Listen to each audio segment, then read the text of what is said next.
এই সংবিধানের বাইরে গিয়ে কোনো ধরনের সমাধান, পরিবর্তন, সংশোধন করার কারো কোনো অধিকার নাই। এটা আমার কিন্তু অবাক লাগে। এই সাধারণ জিনিসটা বুঝতে এত কষ্ট হচ্ছে কেন?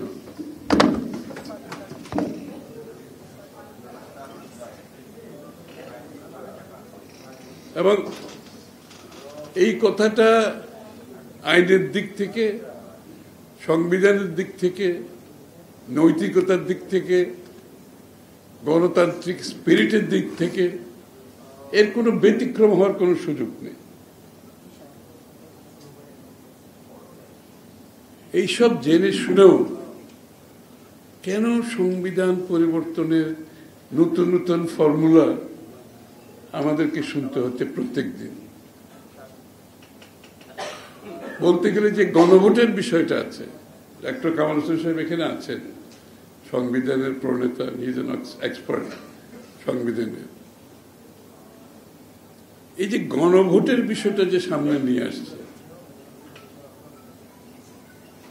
নির্বাচনের আগে পরে, নির্বাচনের দিন, হোয়াটএভার, নির্বাচনের দিন অথবা নির্বাচনের আগে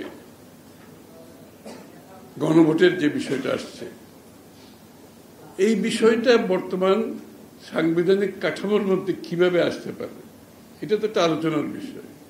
এটা তো কোনো সুযোগ নাই। আপনাকে এই সংবিধানে গণভোটের কোনো প্রভিশন নাই ক্লিয়ারলি। আপনি যদি গণভোট করতে হয় তাহলে এই সংবিধান পরিবর্তন করে গণভোটের প্রভিশন আগে আনতে হবে।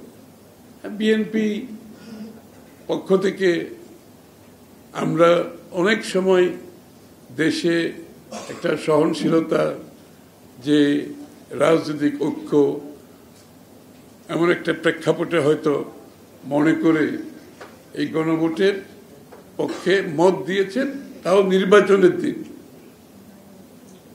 কিন্তু আসলে নির্বাচনের দিনে তো গণভোট হতে পারে না। এটা তো বিএনপির উদারতা, এবং এই উদারতাটা দেখানো বিএনপির ঠিক হয় না। আমি এখানে বলতেছি তারে, বিএনপি এই উদারতা দেখানো ঠিক হয় নাই, কারণ এটা সাংবিধানিকভাবে কারেক্ট না, এটা নৈতিকভাবে কারেক্ট না, এটা গণতান্ত্রিক প্রক্রিয়ার মধ্যে কারেক্ট না।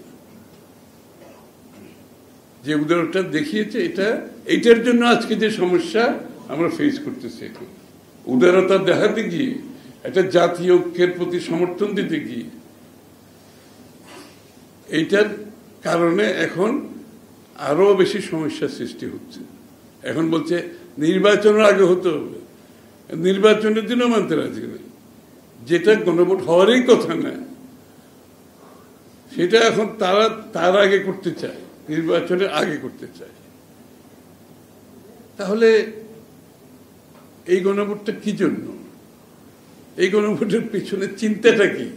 এখন মানুষের মনে একটা প্রশ্নের উদ্রেক হচ্ছে না, এই গণভোটের এত ডেসপারেশন কেন?